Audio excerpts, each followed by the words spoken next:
Alright there folks, welcome to another episode of Fishing Adventures, and yes, I am stuck in the shed again today, and I've been pondering, well, for months really, about these pole storage boxes. I mean, don't get me wrong, they look like a nice bit of kit, but is it solving a problem that's not really there, or is it a genuine investment? I really don't know. As I say, I've ummed and ahed about them. The price tag puts me off massively because at the end of the day, it is literally just a plastic box. I mean, don't get me wrong, if you're using the pole bung things at either end of your pole to stop it sinking if you drop it or whatever, then you can't break your pole down properly. So you're going to need something like that to pop it in to keep it all safe, which is totally understandable. If you have 50 top kits that you need to keep separate, then I can understand that.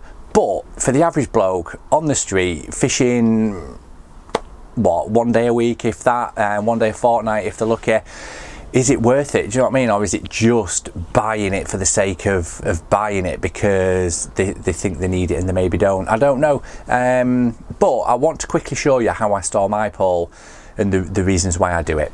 Right then, dead simple. So as you can see, as I explained in the shed, my main pole sections are in the tubes that they came in. Tend to keep them separate completely just because it's easier. The half extensions and the butt sections, I keep them in the holder with the thingy. But what I really wanted to show you with this is the top kit storage, okay? I mean, this is the MTX3. It comes with a ton of top kits and they all come in those plastic things. I binned them straight away, and all I simply do is just use normal rod tubes, cut down to size. I mean, these are my power kits, those are the match kits basically. So I know which is in which, and it's just a matter of pulling that off and they're all in there, look, you know? And the safe as houses in there. And what I've done is, as I've said, I've cut that down to size so the top kits just sit a millimetre below that lip. And what I've done in there is I've just put a disc of foam, and it's just to stop them rattling around and moving around. And it's for me, that is the perfect solution. And if I'm at a venue where I need a rod, I'll just pop in another tube with that rod in, unless it's made up and I'll use the ready rod. But there we go, job done.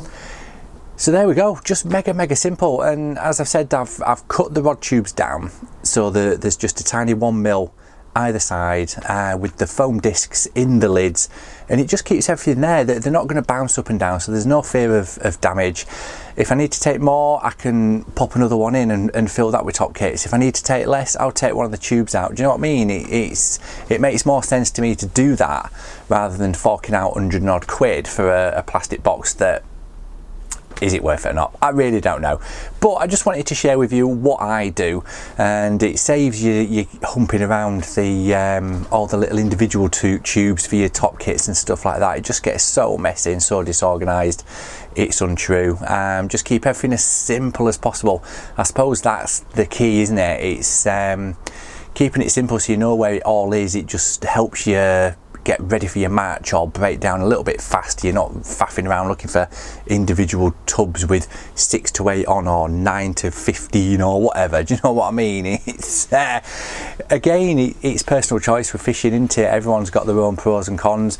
If you've got one and you love it, let me know why. If you've got one and you can't get on with it, let me know why. I'm really interested in the pros and cons of these from the actual people that have bought them and used them and lived with them for a little while, because you can read all the feedback you want from the blurb on the websites and the pros that are paid to say they're great. Do you know what I mean? And it's just doesn't sit well with me, that sort of stuff. So just let me know.